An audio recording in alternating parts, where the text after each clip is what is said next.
Can you imagine someone looking you dead in the eye at a family barbecue, your own husband's sister, and telling you, if you disappeared tomorrow, no one would even notice?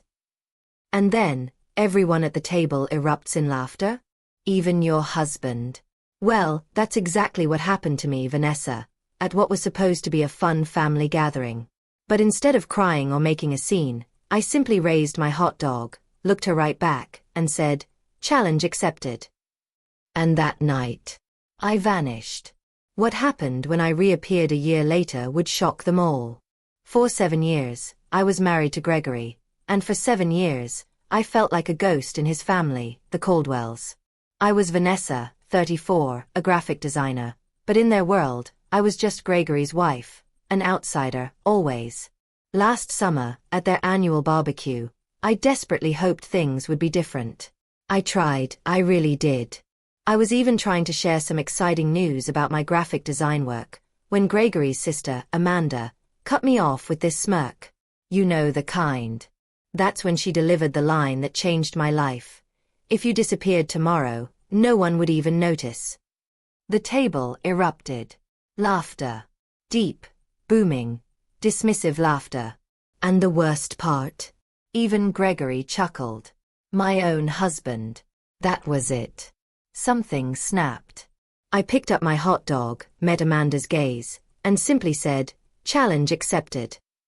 I moved out that very night. Gregory and I met in university. I was a driven graphic design student, working my butt off at a coffee shop to pay tuition. He was from money, his business degree fully funded. We connected over a book, and it was a whirlwind romance. 3 months later, inseparable.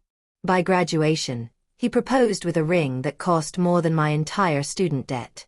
I was completely swept away by his charm, his intelligence, and what I thought was genuine love. When we married, I believed I was gaining not just a partner, but a whole new family. The Caldwells. They were everything my own family wasn't. Affluent, well-connected, and tight-knit, but in their own very specific, almost suffocating way. Richard, Gregory's father, a self-made marketing mogul. Patricia, his mother, a socialite queen, managing charity boards and their calendar with military precision. Amanda, Gregory's sister, already a junior executive in her dad's firm by 27. And Michael, the younger brother, the rebel who still landed a cushy job thanks to an uncle. My background? A stark contrast. Raised by a single mom working 2 jobs, I knew the value of $1.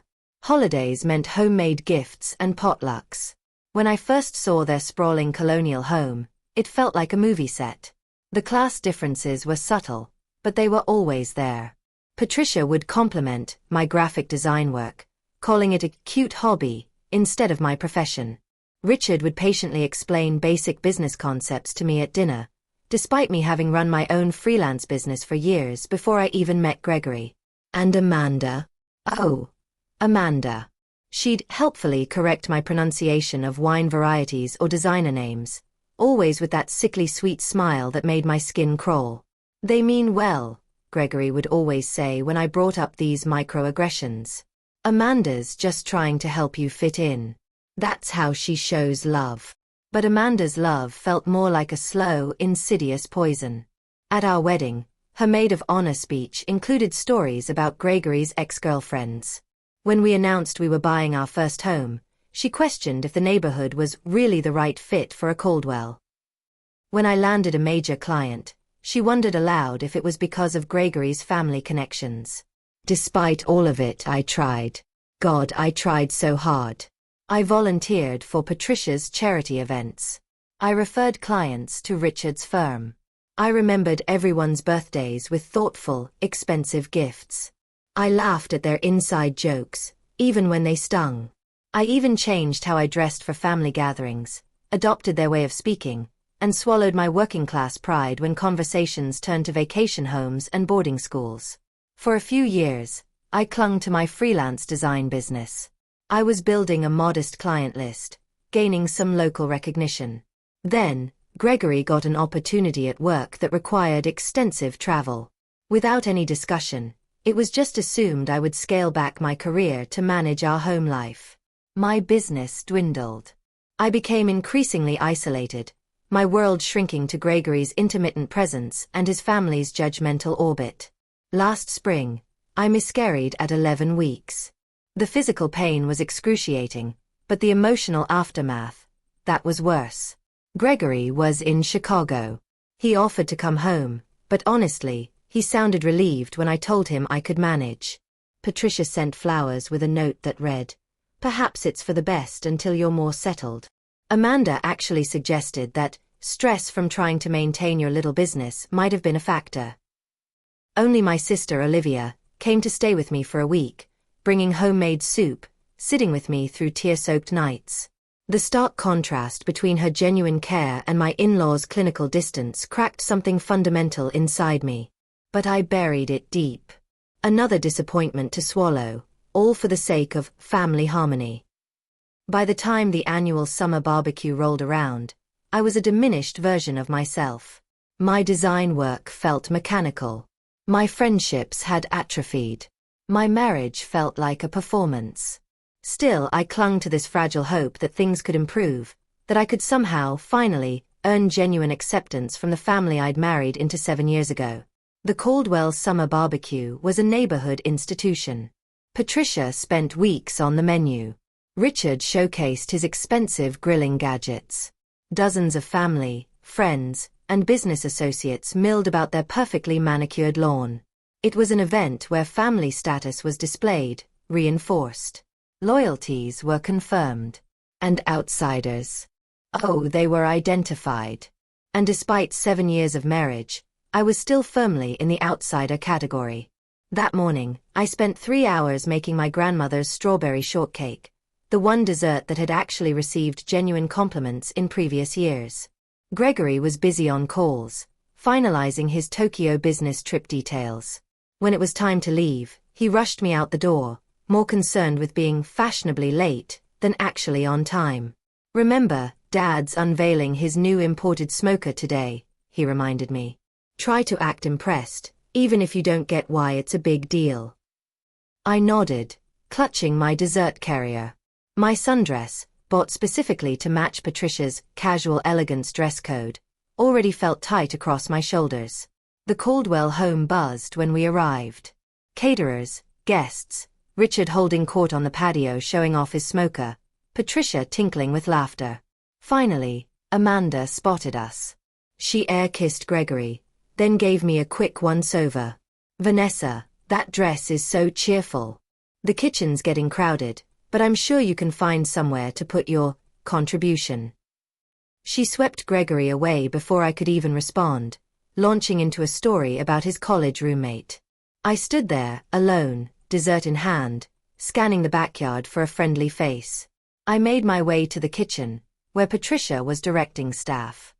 "Oh, Vanessa dear," she said, barely noticing me. "You didn't need to bring anything. We have the patisserie handling desserts." She gestured vaguely towards the pantry. "But how thoughtful. Perhaps put it there for now." I placed my shortcake on a shelf already crowded with other contributions, from guests not worthy of display.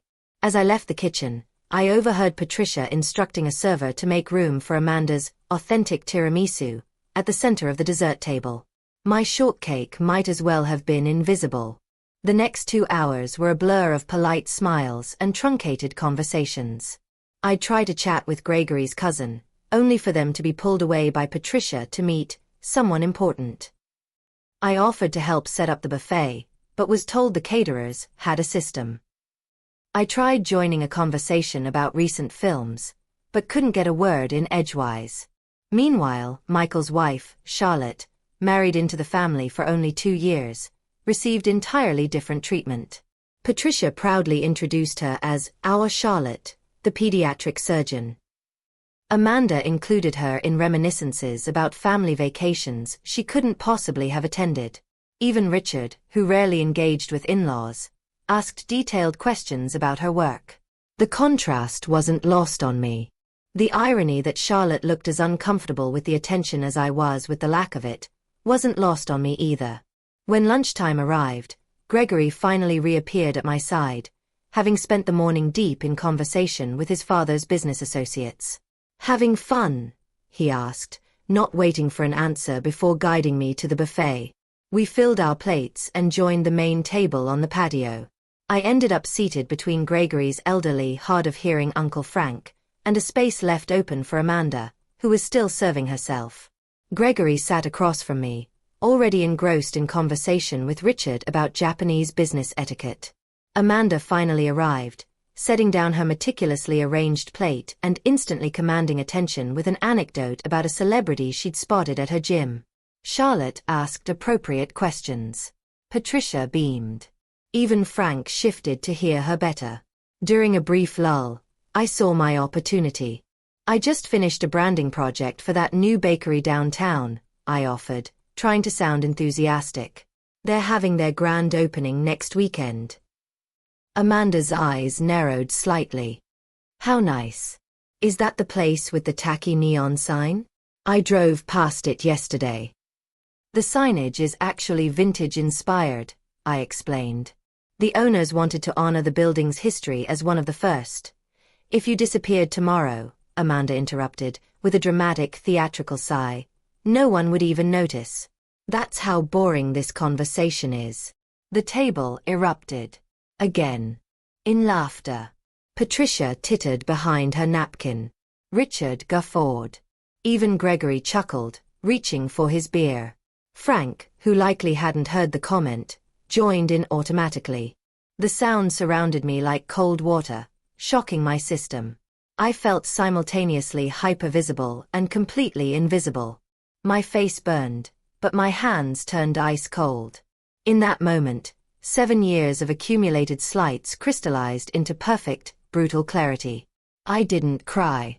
I didn't storm off. I didn't create a scene that would later be recounted as evidence of my emotional instability. Instead, I raised my hot dog in a mock toast, met Amanda's gaze directly, and said clearly, challenge accepted. A brief, confused silence fell over the table. Amanda's smile faltered. Gregory looked between us, sensing something had shifted, but unable to identify what. Then Patricia chirped, "Who's ready for Richard to carve the brisket?" And the moment passed. For the remainder of the afternoon, I observed, rather than participated. I watched how easily they all moved through their world of assumed privilege and belonging. I noted how Gregory seamlessly blended with his family, occasionally throwing me an absent smile. I catalogued every slight, every exclusion, every moment I was spoken over or around. Most importantly, I listened to the quiet voice inside me that had been whispering for years. Now, finally loud enough to hear, "You deserve better than this." By the time we gathered our things to leave, my decision was made. The only question remaining was how to implement it.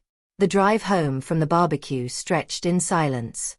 Gregory checked emails about his Tokyo trip. I stared out the window, mental calculations already running beneath my outward calm. When we reached our driveway, he finally seemed to notice my unusual quiet. "Everything okay? You've been off since lunch." I considered my words carefully. Amanda's joke about me disappearing. Did you think that was funny? Gregory sighed, unbuckling his seatbelt. Don't start with this again. Amanda was just being Amanda. You know how she gets at family gatherings. You laughed, I said simply. It was a joke, Vanessa. Not everything needs to be analyzed to death. He got out of the car, effectively ending the conversation. That night, as Gregory slept soundly beside me, I stared at the ceiling, replaying not just the day's events, but the entire trajectory of our marriage. I thought about the bright, ambitious designer I'd been when we met. I remembered how confidently I'd handled clients, how passionate I'd been about my work, how deeply I'd connected with friends. Somewhere along the way, I'd started believing the subtle message the Caldwells had been sending, that I was lucky to be among them, that my inclusion was conditional upon my compliance, that my worth was determined by their assessment. I slipped out of bed at 2 a.m. and padded to my home office. I opened my laptop and began methodical research. Bank accounts, apartment listings in Seattle, where Olivia lived, transportation options. By dawn, I had a rudimentary plan. Gregory left for a morning golf game with Richard, kissing me absently on his way out the door. The moment his car pulled away, I began executing my plan with surprising clarity. First, I called Jessica, my college roommate, who had remained loyal despite my increasing isolation. "I need a massive favor," I said when she answered. "Name it," she replied without hesitation. "I'm leaving Gregory today. Can you come help me pack the essentials?" 2 hours later, Jessica arrived with coffee, packing supplies, and fierce determination in her eyes.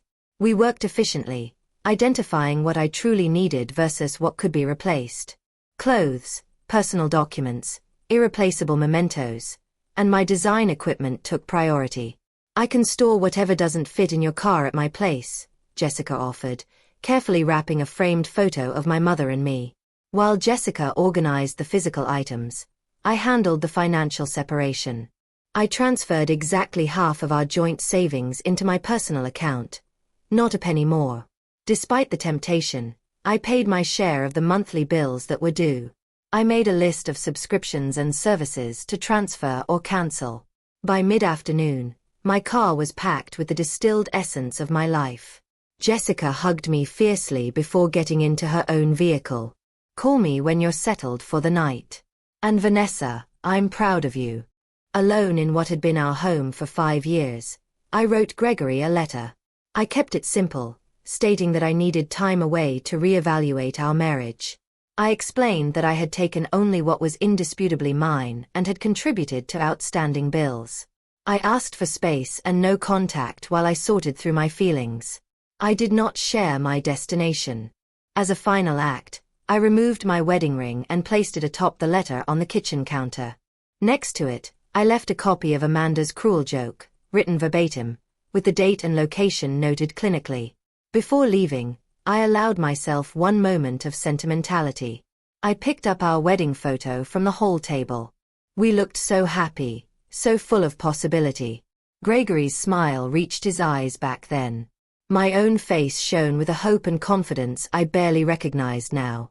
"Goodbye," I whispered, replacing the frame and walking out the door without looking back. The sensation of driving away from our suburban neighborhood was both terrifying and exhilarating. With each mile marker, the tightness in my chest loosened incrementally. By the time I crossed the state line, I felt like I could fully breathe for the first time in years. I checked into a modest hotel that evening, using the credit card I'd maintained separately throughout our marriage. The room was simple but clean, nothing like the luxury accommodations the Caldwells considered standard. After confirming my safe arrival to both Jessica and Olivia, I turned off my phone. Gregory would be home by now, finding an empty closet and my letter. The thought brought neither satisfaction nor guilt, only a strange numbness. In the quiet anonymity of the hotel room, I curled under unfamiliar blankets and fell into the deepest sleep I'd had in months. Morning brought the first wave of messages when I briefly turned on my phone. Gregory's communications evolved exactly as I'd expected.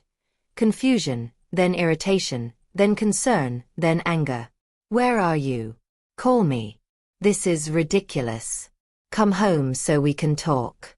Your mother is worried. At least let her know you're safe. You're being incredibly selfish right now. I have the Tokyo trip in 3 days. Fine. Take your space. We'll talk when I get back." Not once did he mention Amanda's joke or his laughter. Not once did he acknowledge any understanding of why I might have left. I sent a brief text to my mother, assuring her of my safety, but requesting privacy. Then I turned off my phone again and opened my laptop to search for longer-term accommodations in Seattle. The challenge had been accepted. Now came the hard part, disappearing not just physically, but untangling myself from the identity I'd constructed as Gregory Caldwell's wife. I was about to find out if Amanda was right, if my absence would go completely unnoticed, or if I could rebuild a life where my presence mattered on my own terms. Seattle welcomed me with 3 days of continuous rain, as if washing away my old life. Olivia had found me a month-to-month furnished apartment in her neighborhood, a tiny studio with bay windows and creaking floors. After the sprawling suburban house Gregory and I had shared, the compact space should have felt claustrophobic. Instead, it felt like a snug cocoon. The building's nothing fancy, Olivia apologized as she helped me carry in my limited belongings. But the location is great, and the landlord doesn't ask too many questions. It's perfect, I assured her, running my hand along the worn but solid kitchen counter. It's just mine. That first week passed in a blur of practical arrangements. I opened a new bank account at a local credit union. I set up mail forwarding through Jessica rather than leaving a direct trail. I purchased a new phone with a Seattle area code. I created updated profiles on freelance design platforms, carefully curating my portfolio to remove any work connected to Gregory's network. Gregory's messages continued, transitioning from anger to bargaining. Whatever's going on, we can work through it, he wrote. Just come home. I maintained my silence, not out of cruelty, but self-preservation. Every time I considered responding, I remembered the laughter around that picnic table, the years of subtle diminishment, the gradual erosion of my identity.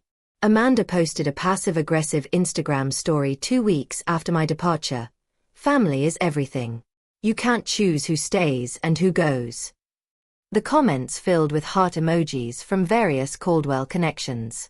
Gregory's mother called my mother, expressing theatrical concern while fishing for information. Michael's wife, Charlotte, sent a tentative text, "If you ever want to talk, I'm here." I responded to none of them. Instead, I focused on rebuilding. Jessica shipped the remainder of my belongings in unmarked boxes. I found a therapist specializing in family dynamics and marital trauma, scheduling weekly sessions that often left me emotionally drained, but incrementally stronger. What Amanda said at the barbecue, "That wasn't the cause of your departure," Dr. Lewis commented during our third session. "It was the catalyst, the last straw." I agreed. "Tell me about the first straw," she prompted. That question unlocked a flood of memories. Subtle digs disguised as helpful advice, achievements minimized, opinions dismissed, all while Gregory stood by, not malicious, but complicit in his silence. By month 2, I had secured 3 steady design clients through online platforms. The work wasn't particularly creative, mostly formatting ebooks and designing social media templates, but it paid the bills. More importantly, each completed project rebuilt my professional confidence. One rainy Tuesday, I walked into a local coffee shop and noticed a striking wall mural. The barista saw me admiring it. "Beautiful, right? The owner commissioned it from a local artist," she explained while preparing my latte. "She's looking for someone to redesign our menu boards and promotional materials." An hour later, I was sitting with Eleanor Marshall, the 50-something owner with silver-streaked hair and a straightforward manner I found immediately refreshing. "I don't care about your resume," she said, waving away the portfolio I'd pulled up on my tablet. "Show me your personal work. The stuff you do because you can't not do it." I hesitated, then navigated to a folder I'd barely opened in years. These were designs I'd created for myself, experimental, sometimes impractical, but authentically mine. Eleanor studied them in silence, occasionally zooming in on details. "You've been hiding," she finally said, looking up with sharp blue eyes. "These are good. Really good. But recent." "No," I admitted. "I haven't done work like this in years." "Why not?" The question was simple, but struck like a physical blow. I found myself telling Eleanor an abbreviated version of my story. The creative passion I'd once had, the gradual sublimation of my style to suit the Caldwell aesthetic, the slow surrender of my artistic voice. Eleanor listened without interruption, then nodded once. "You're hired for the menu project, but on one condition." "What's that?" "You do one personal piece, something purely your own, every week. Bring it when we meet. I don't care if it's good or finished. I care that you're finding your voice again." Eleanor became more than a client. She became a mentor, pushing me to reclaim my creative courage with blunt feedback and unexpected encouragement. Through her, I connected with other local business owners needing design work. My calendar slowly filled with projects that engaged, rather than depleted, me. Meanwhile, Gregory's attempts at contact became less frequent. The divorce papers I filed through my lawyer were met with a barrage of calls that I didn't answer. Eventually, his attorney connected with mine. The proceedings moved forward with clinical efficiency. Gregory's initial resistance gave way to resignation. 4 months into my new life, I allowed myself to check social media. Gregory's profile showed him at a company event, smiling beside a woman I didn't recognize. Richard had posted about the Tokyo expansion, tagging Gregory with proud father emojis. Amanda shared multiple photos from a family dinner, captioned, "Missing no one." The confirmation stung less than I expected. Amanda had been right, after all. My disappearance had barely caused a ripple in the Caldwell family pond. Somehow, this validation brought not pain, but liberation. I was no longer defined by their perceptions. 6 months to the day after leaving, I received the finalized divorce papers. Gregory had signed without contesting the straightforward division of assets. We'd negotiated through our lawyers, no alimony either way, a clean split of joint property, complete separation going forward. His only personal communication was a brief note, "I still don't understand, but I won't fight you anymore." That evening, I stood in front of my bathroom mirror and cut my hair, shedding the long style Gregory had always preferred for a modern bob that framed my face. The woman who stared back seemed both familiar and new. Thinner, perhaps, with faint lines around her eyes, but with a clarity of gaze I hadn't seen in years. By month 8, my design business had expanded enough to require a small workspace outside my apartment. I rented a desk in a cooperative creative studio, surrounded by other independent artists and entrepreneurs. For the first time since college, I had colleagues who valued my input and challenged my ideas on equal footing. When the anniversary of my departure approached, I no longer needed to check social media to know what the Caldwells were doing. They had receded from my daily thoughts, becoming characters in a story I'd lived through rather than active presences in my life. Meanwhile, my new world continued expanding. A branding project for a local artisan food company won regional recognition. My redesign of Eleanor's coffee shop attracted attention from a lifestyle magazine. A comment I made during a design workshop led to an invitation to speak at a creative conference. 1 year after Amanda's fateful joke, I was no longer invisible. I had built a life where my presence was not only noticed but valued, where my voice was heard rather than interrupted, where my contributions were recognized rather than dismissed. The challenge had been met, but the story wasn't over yet.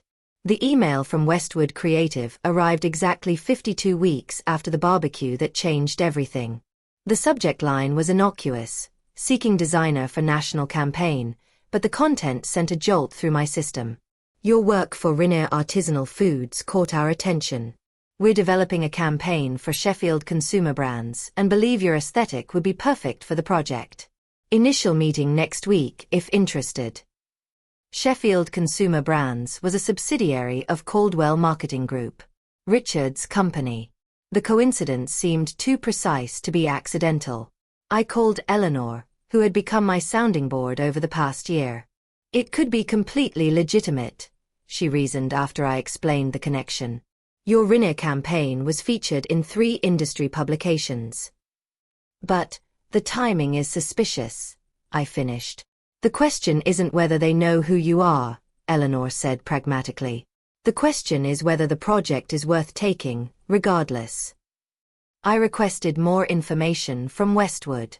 The project was substantial, redesigning packaging for Sheffield's entire organic line, with a potential long-term contract for ongoing brand management. The budget they proposed was double anything I'd handled since establishing my Seattle business. After 3 days of deliberation, I accepted the initial meeting. If this was a Caldwell orchestration, I wanted to face it directly rather than wonder. And if it was legitimate, I didn't want fear of my past to constrain my future. The Westwood creative director, Thomas, made no indication he knew about my history with the Caldwells. During our first meeting, we discussed design concepts, timeline, expectations, and budget particulars with straightforward professionalism. When I asked about client involvement, he mentioned only that Sheffield executives would review major milestones. I accepted the project, establishing clear boundaries about communication channels and approval processes. For 3 weeks, everything proceeded normally. My preliminary designs received positive feedback. The timeline remained on track. No Caldwell names appeared on any correspondence. Then came the announcement. Sheffield consumer brands would be featured at the annual Marketing Innovation Gala, unveiling their rebranded organic line as part of the presentation.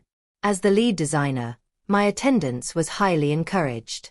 The gala was a major industry event, precisely the type of opportunity my rebuilding career needed. It was also exactly the sort of function the Caldwells never missed. Richard considered these networking evenings essential to maintaining the family's business prominence. Gregory had always dutifully followed his lead. "You have 3 options," my therapist observed during our session that week. "Decline to attend and potentially limit your professional growth. Attend and attempt to avoid the Caldwells, which may prove stressful and ultimately futile. Or attend and prepare to engage with them on your terms." "What would you do?" I asked. Dr. Lewis smiled slightly. "I'm more interested in what Vanessa today would do, as opposed to Vanessa from a year ago." The question lingered as I left her office. Last year's Vanessa would have either declined the event entirely, or attended as Gregory's apprehensive shadow, dreading Amanda's barbed comments and Patricia's conditional approval. But I wasn't that person anymore. The following morning, I emailed Thomas confirming my attendance. Then I made an appointment with a personal stylist recommended by Olivia and set aside a portion of the Sheffield advance payment for an outfit that would serve as both armor and announcement. The evening of the gala arrived with unexpected calmness. I surveyed my reflection in the hotel room mirror. The woman staring back wore a tailored jumpsuit in deep emerald that managed to be both sophisticated and distinctive in a sea of expected black dresses. My bobbed hair was now accented with subtle caramel highlights. The designer shoes, my one significant splurge, added 3 inches of confidence to my height. Most transformative, however, was the expression in my eyes. No anxiety, no apology, just steady readiness for whatever the night might bring. The venue was a restored historic theater downtown, its grand lobby transformed with strategic lighting and minimalist floral arrangements. I checked in, accepted my name badge and a signature cocktail. I had barely taken 2 sips when Thomas appeared at my elbow, already introducing me to a cluster of industry executives. Their business cards disappeared into my clutch as we discussed emerging design trends and market demographics. I found myself speaking with easy authority, my opinions met with thoughtful nods rather than polite dismissal. 40 minutes into the event, I was deep in conversation with a magazine editor when I felt a shift in the room's energy. I didn't need to turn to know that the Caldwells had arrived. Richard's booming laugh confirmed it moments later. I maintained my position, finishing my point about consumer psychology before excusing myself to visit the bar. As I waited for a sparkling water, I carefully scanned the room. Richard and Patricia stood near the entrance, holding court. Amanda wasn't immediately visible. And then I saw Gregory, standing slightly apart from his parents, looking thinner than I remembered and somehow diminished, despite his perfect tailoring. Our eyes met across the crowded space. His widened in unmistakable shock, lips parting slightly as if to speak despite the distance between us. I held his gaze steadily, neither smiling nor frowning, then deliberately turned my attention to the bartender, thanking him for my drink. The first encounter came minutes later. Richard approached while I was examining the event program. "Vanessa," he said, his tone conveying neither warmth nor hostility. "Quite a surprise, Richard," I nodded, meeting his gaze directly. "I'm the lead designer for Sheffield's organic rebrand." He blinked, momentarily disconcerted by my calm demeanor. I hadn't made the connection. Their creative is being handled externally through Westwood. "Yes, I'm working with Thomas's team. The preliminary market testing has been quite positive." I spoke as I would to any client executive, professional and assured. "I see." He seemed to reassess me, noting the changes a year had brought. "Your work has evolved since you left." "Not evolved," I corrected with a small smile. returned to its authentic direction. Richard shifted uncomfortably. Patricia is here somewhere. I'm sure she'd want to say hello. Of course, I replied, neither encouraging nor discouraging the prospect. As Richard moved away, presumably to report his discovery to the family, I rejoined the Westwood team, seamlessly integrating into their conversation about upcoming presentation logistics. From the corner of my eye, I could see the ripple effect as Richard spoke to Patricia, whose perfectly maintained composure slipped momentarily as she sought me in the crowd. The Sheffield presentation was scheduled for the middle of the evening. As the time approached, Thomas guided me toward the staging area. We were nearly there when Amanda stepped directly into our path, her expression a complex mixture of surprise and calculation. "Vanessa," she said, her tone suggesting this oversight was somehow my fault. "No one mentioned you were involved with this project." "Amanda," I acknowledged. "I'm working with Westwood Creative." "Thomas, this is Amanda Caldwell, Richard's daughter." Thomas extended his hand. "Miss Caldwell, pleasure to meet you. Vanessa has been exceptional to work with." "You know her work?" Amanda's smile tightened. "We're family, actually." "Or were." "How nice," Thomas replied non-committally. "Excuse us. We need to prepare for the presentation." As we walked away, Thomas glanced at me questioningly, but respected my privacy enough not to pry. I appreciated his professionalism more than he could know. The presentation itself passed in a focused blur. I spoke about design philosophy and consumer connection, demonstrated key elements of the rebranding strategy, and answered questions with composed expertise. The audience response was overwhelmingly positive, with several spontaneous rounds of applause. From my position on stage, I could see the entire Caldwell family seated together near the front. Patricia maintained a neutral expression. Richard nodded occasionally at particularly impressive metrics. Amanda whispered something to the woman beside her, her face unreadable. Gregory watched me with undisguised intensity, his eyes never leaving my face. After the formal presentation concluded, I was immediately surrounded by attendees with questions and compliments. Business cards were exchanged, potential opportunities mentioned, connections established. This professional validation, earned entirely through my own merit, felt like the sweetest possible vindication. Eventually, the crowd thinned as people moved toward the dinner portion of the evening. I was gathering my presentation materials when Gregory finally approached, alone. "You look well," he offered, hands tucked awkwardly in his pockets. "Thank you," I replied simply. "I didn't know you were in Seattle." "That was intentional." He nodded, accepting this truth. "Your presentation was impressive. You always were talented." "I always am talented," I corrected gently. Present tense. Gregory looked down, then back up with unexpected directness. "I've thought a lot about what happened, about Amanda's joke and everything before that. I didn't understand at first, but this past year has been..." He paused, searching for words, clarifying. "I'm glad to hear that," I said, meaning it. "I miss you," he admitted quietly. The words hung between us, once so desperately desired, but now arriving too late. I felt no triumph in his regret, no vindictive pleasure in his loneliness, just a calm certainty that I'd made the right choice. "I need to join my team for dinner," I said, neither cruel nor encouraging. "Will you be at tomorrow's workshop?" "Yes, I'm presenting the digital integration segment." He nodded again. "Maybe we could get coffee afterward, just to talk." I considered his request, weighing my own emotional landscape. "I can spare half an hour," I conceded. Professional courtesy. Relief flickered across his face. "Thank you."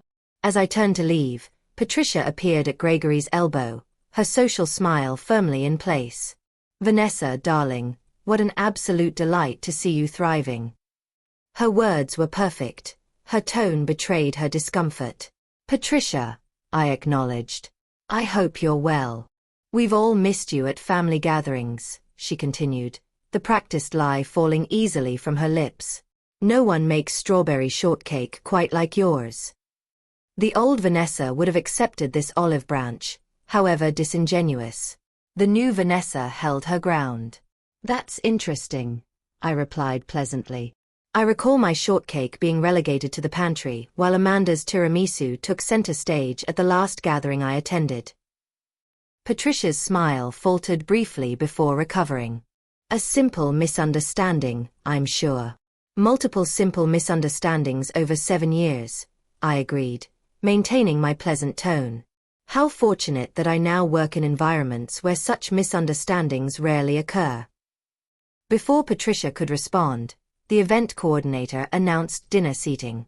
I excused myself with polite finality, joining the Westwood team at their assigned table across the room from the Caldwells.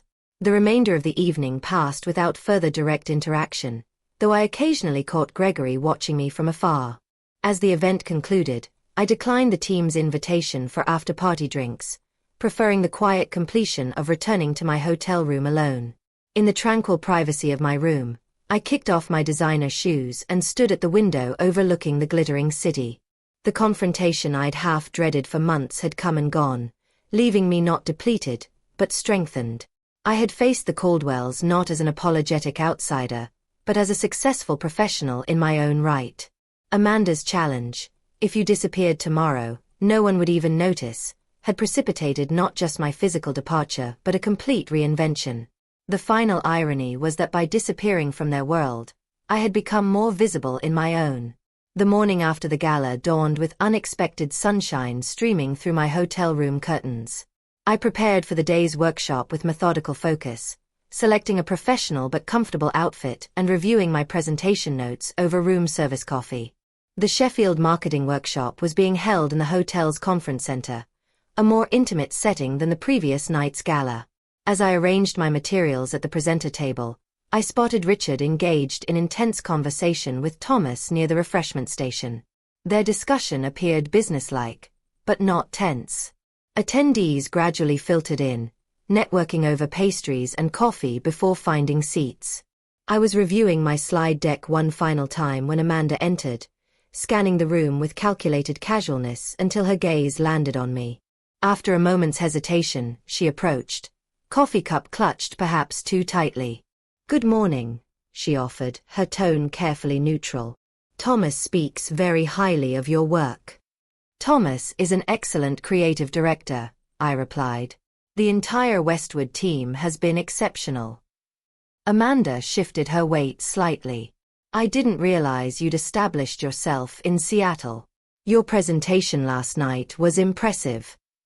Coming from Amanda, this reluctant acknowledgement was practically effusive praise. I thanked her with simple courtesy, neither overreacting to the compliment nor dismissing it.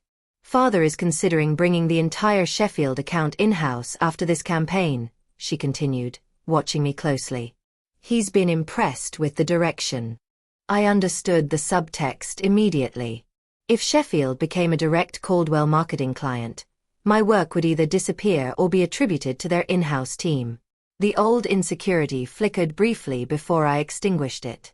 "That would be Richard's prerogative as Sheffield's parent company," I said evenly. "However, Westwood has contractual provisions regarding creative attribution that are quite specific. Thomas is particularly careful about protecting his designer's work." Amanda's expression tightened almost imperceptibly. Before she could respond, the workshop facilitator called for everyone to take their seats. Our conversation ended with mutual professional nods, a far cry from our last interaction over hot dogs and cruel jokes. The morning sessions proceeded efficiently with presentations on market analysis and consumer demographics. My segment on digital integration strategies was scheduled just before the lunch break. As I took the podium, I noticed Gregory slipping into the back of the room, clearly having timed his arrival for my presentation. I delivered my content with confident expertise, demonstrating how the packaging designs incorporated augmented reality features and seamlessly connected to the broader digital ecosystem. The question period afterward was lively, with engaged participants and thoughtful discussion. When Richard himself asked about implementation timelines, I answered with specific benchmarks already agreed upon with the Sheffield team. As attendees broke for lunch, Gregory made his way toward me, but was intercepted by a Sheffield executive with urgent questions. I used the opportunity to step outside for fresh air, needing a moment away from the Caldwell gravitational pull. The hotel's courtyard garden provided a quiet respite. I had just settled on a bench when Patricia appeared on the pathway, her expression suggesting our meeting wasn't accidental. "You've always had excellent timing for escapes," she observed, smoothing her skirt as she sat beside me, uninvited. "I prefer to call it recognizing when I need space," I replied. Patricia studied me with new attention. "You've changed." "I've reverted," I corrected, "to the person I was before I started trying to fit into spaces that weren't designed for me." She sighed lightly. "Families are complicated, Vanessa, especially established ones like ours. There are expectations, traditions, ways things have always been done." "I'm aware. I spent 7 years observing those traditions. 7 years trying to meet those expectations. Perhaps we weren't always as welcoming as we could have been," Patricia conceded. The closest thing to an apology I'd ever heard from her. But disappearing without a word was rather dramatic, don't you think? I turned to face her directly. "I left a detailed letter for Gregory. I ensured all financial obligations were properly handled. I made a clear adult decision to remove myself from a situation that had become harmful to my well-being. There was nothing dramatic about it." "Gregory was devastated," she countered. "Gregory was inconvenienced," I corrected gently.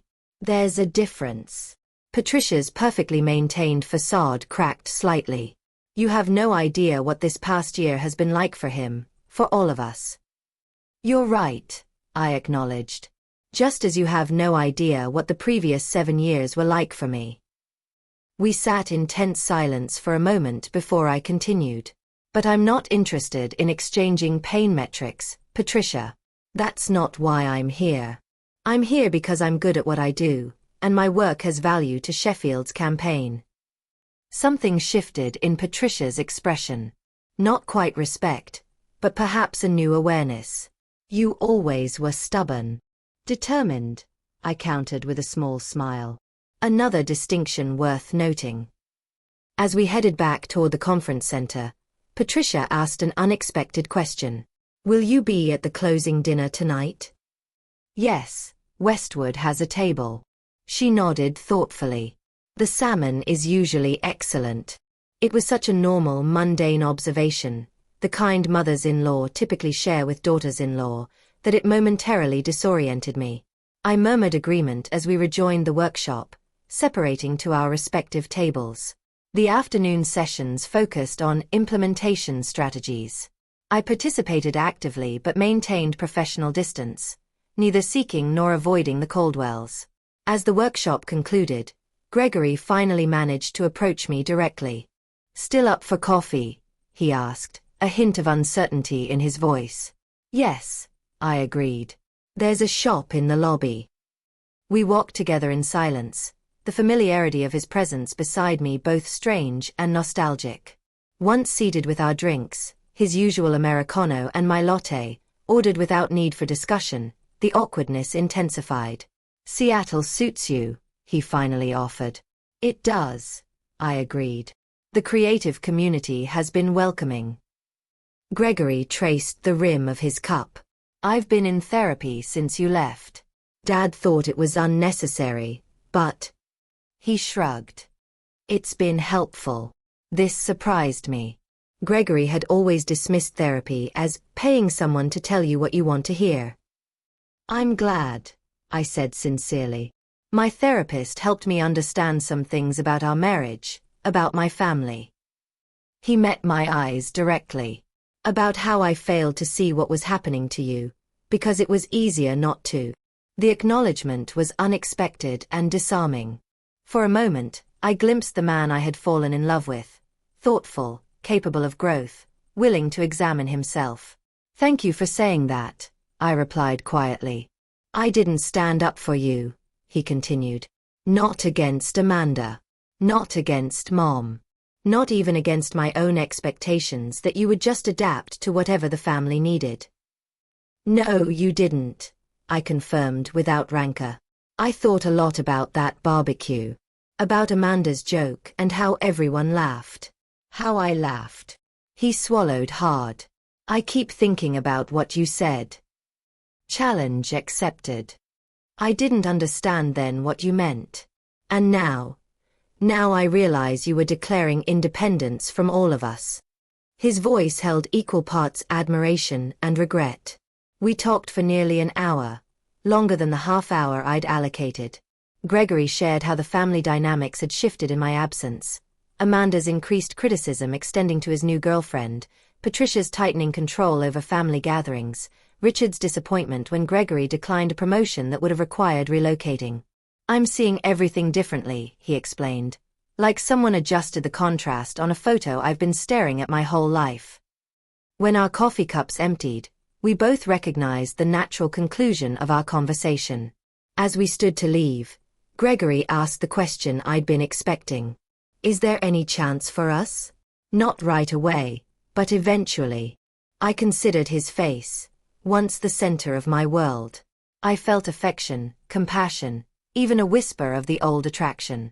But the tether had been severed, not just by Amanda's joke or my departure, but by the year of growth that followed. I think we both needed to become different people, I said gently. And I like who I'm becoming now. He nodded, accepting this truth with surprising grace. You were always stronger than I gave you credit for. We both were, I corrected. You just needed different circumstances to discover it. We parted with a brief, platonic hug that felt like proper closure. As I watched him walk away, I realized I truly wished him well in building a life that was authentically his, not just an extension of the Caldwell legacy. The final confrontation came unexpectedly as I was collecting my portfolio from the conference room. Amanda entered just as I was preparing to leave, her purposeful stride suggesting she'd been waiting for this opportunity to catch me alone. I need to ask you something, she said without preamble, and I'd appreciate an honest answer. All right, I agreed, curious despite myself. Did you take this project knowing it was connected to our family? No, I answered truthfully. I discovered the Sheffield-Caldwell connection after accepting the Westwood offer. By then, the contract was signed. She studied me, seemingly assessing the truth of my statement. And you didn't think to recuse yourself once you knew? Why would I? I asked simply. I'm extremely good at what I do, Amanda. This project needed someone with exactly my skills and aesthetic sensibility. The fact that your family company might ultimately benefit from my work is incidental to my professional obligations. So, it's just coincidence that exactly 1 year after you disappeared, you reappear working on a project connected to us? I had to smile at her persistence. Life rarely arranges itself with such perfect symmetry. But yes, essentially. I don't believe in coincidences that convenient, she countered. What would be the alternative explanation? I asked. That I orchestrated an elaborate year-long plan, building an entirely new career in another city, establishing relationships with agencies unconnected to your family, all culminating in this specific project? That would be giving you far more space in my thoughts than has actually been the case. The blunt assessment landed visibly. Amanda blinked, perhaps for the first time considering that she might not have been central to my decisions at all. At the barbecue, she said after a pause. When I made that joke, it was just a joke. I never thought you'd actually leave. It wasn't just a joke, Amanda. It was the articulation of something you'd been communicating for years, that I was dispensable, forgettable, unimportant. I kept my tone conversational rather than accusatory. And you weren't wrong, in a way. In the context of your family, I was those things. What I needed to discover was that there are contexts where I'm not. Amanda's composure slipped momentarily, revealing something rarely seen, uncertainty. Gregory hasn't been the same since you left. Gregory is finding his own way, I replied. As am I. And there's no chance of reconciliation? The question seemed driven by family concerns rather than genuine care for either Gregory or me. We've reconciled in the only way that matters, I said. We've both acknowledged the truth of our marriage and found peace with its ending. Amanda nodded slowly, absorbing this finality. As she turned to leave, she paused at the door. Your presentation yesterday, it was genuinely good work. I would have said so regardless of who you were. Coming from Amanda, this professional acknowledgement represented a fundamental shift. I thanked her with simple sincerity, neither overvaluing the compliment nor dismissing it. As I left the hotel to prepare for the evening's closing dinner, I felt a strange lightness. I had faced each Caldwell individually, navigating these encounters not as the insecure outsider of last year, but as a confident professional with clear boundaries. The family that had once loomed so large in my life now seemed properly proportioned, just people with their own limitations and complexities. The final dinner that evening unfolded with surprising ease. The Caldwells and the Westwood team were seated at separate tables, creating natural distance without obvious avoidance. When industry colleagues introduced me to Richard as the designer behind Sheffield's brilliant rebrand, he acknowledged my work with professional courtesy. When Patricia complimented my dress during a chance encounter at the dessert station, I accepted graciously. Most tellingly, when Amanda's presentation on upcoming marketing trends included a slide featuring one of my designs with proper attribution, I recognized it for what it was: a public, professional acknowledgement that would have been unthinkable a year ago. As the evening concluded, I exchanged contact information with several potential clients, confirmed next steps with Thomas, and said appropriate goodbyes to industry colleagues. Gregory approached briefly, simply wishing me safe travels and good luck with a sincerity that needed no elaboration. Leaving the venue, I felt no dramatic sense of triumph or closure. Instead, I experienced the quiet satisfaction of having reclaimed not just my professional identity, but my personal sovereignty. The Caldwells were now simply people I had once known intimately, who now occupied appropriate space in my past rather than outsized significance in my present. Amanda's challenge, if you disappeared tomorrow, no one would even notice, had been not just accepted, but transcended.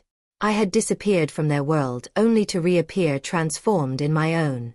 1 month after the marketing conference, I sat across from Eleanor at our regular corner table in her coffee shop. Seattle rain tapped gently against the windows, creating a cozy backdrop for our conversation. So the Sheffield campaign officially launches next week, Eleanor noted, refilling my cup. That must feel satisfying after everything. It does, I agreed. Thomas called yesterday to say early retailer response has been overwhelmingly positive. They're already discussing extending the rebrand to additional product lines. And the Caldwell connection? I considered the question thoughtfully. It's become professionally cordial. Richard's marketing director reached out about potentially collaborating on future projects through proper channels, with clear contracts. I haven't decided yet whether to pursue it. That's quite an evolution, Eleanor observed. From family outcast to sought-after professional resource. Life has interesting symmetries sometimes, I acknowledged with a small smile. The truth was, the Sheffield project had marked a turning point in my career. The visibility of the campaign had attracted attention from other potential clients. My portfolio now included work that reflected my authentic design voice rather than watered-down compromises. Most importantly, I approached each opportunity with clear boundaries and confidence in my value. The divorce had been finalized with surprising smoothness.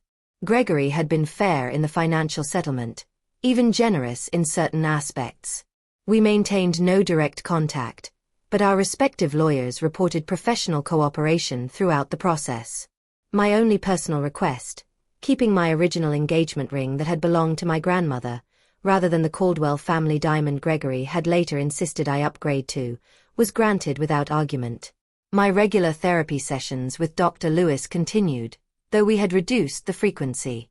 Our conversations had evolved from processing acute emotional trauma to exploring healthier patterns for future relationships and continued self-discovery.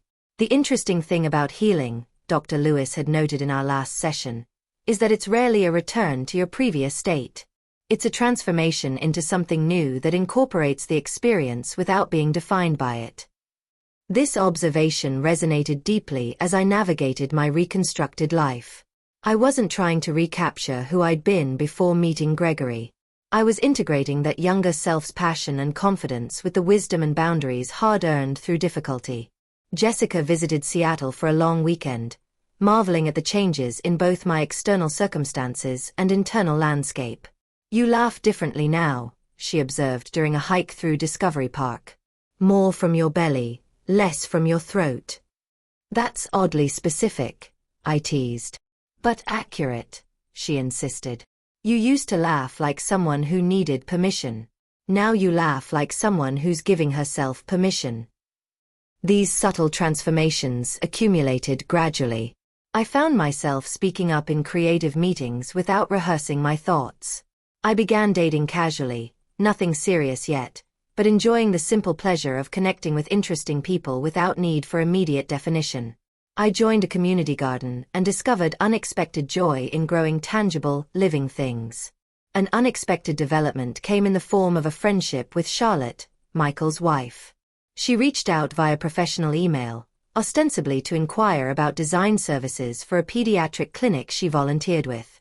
Our initial coffee meeting evolved into a genuine connection based on shared experiences as Caldwell outsiders and mutual professional respect.